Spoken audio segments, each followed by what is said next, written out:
안녕하십니까. 맥체인 성경 읽기 레위기 8장, 시편 9편, 잠언 23장, 데살로니가전서 2장. 첫 번째, 레위기 8장, 아론과 그의 아들들의 제사장 위임식. 본문 이해에 도움이 되는 배경과 맥락을 소개합니다. 레위기 8장은 아론과 그의 아들들이 제사장으로 위임되는 절차를 다루고 있습니다. 하나님께서 모세에게 지시하신 대로 이들은 성막문 앞에서 번제물, 관유 즉 기름 부음, 그리고 속죄제와 화목제를 드림으로써 거룩하게 구별됩니다. 아론의 제사장직은 이스라엘 백성을 대표하여 하나님과 중재하는 역할을 맡게 되며, 이는 예수 그리스도의 대제사장적 사역을 예표합니다. 이 과정은 하나님 앞에 나아가기 위해 거룩함과 순종이 필수적임을 강조합니다.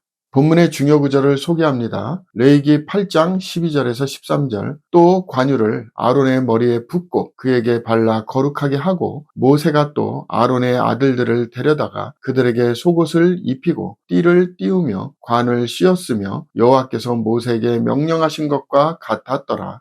본문을 적용하는 데 도움이 되는 가이드라인입니다. 오늘날 우리는 하나님 앞에 나아갈 때 거룩함과 헌신이 필요하다는 사실을 배웁니다. 우리는 모두 왕같은 제사장으로 부름받았으며 삶의 모든 영역에서 하나님의 거룩함을 반영해야 합니다. 하나님께서 우리를 세우시고 기름 부으셨다는 사실을 기억하며 맡은 사역과 역할을 성실히 감당해야 합니다. 우리의 순종이 하나님과의 관계를 깊게 하며 공동체에 선한 영향력을 미치게 합니다.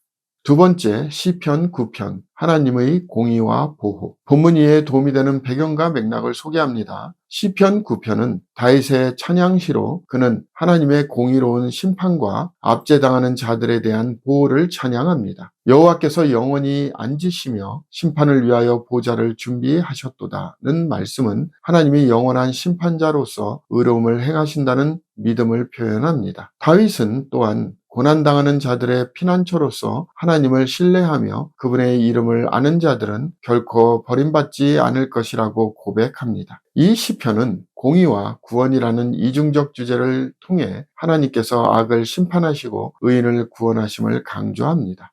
본문의 중요 구절을 소개합니다. 시편 9편 8절에서 9절. 공의로 세계를 심판하심이여 정직으로 만민에게 판결을 내리시리로다. 여호와는 압제를 당하는 자의 요새이시며 환난 때의 요새이시로다.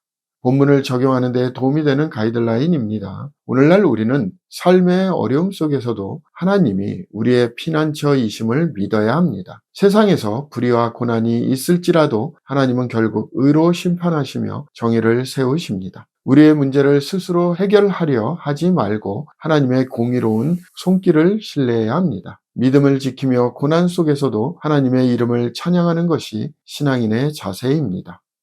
세 번째, 잠언 23장, 지혜로운 삶과 절제.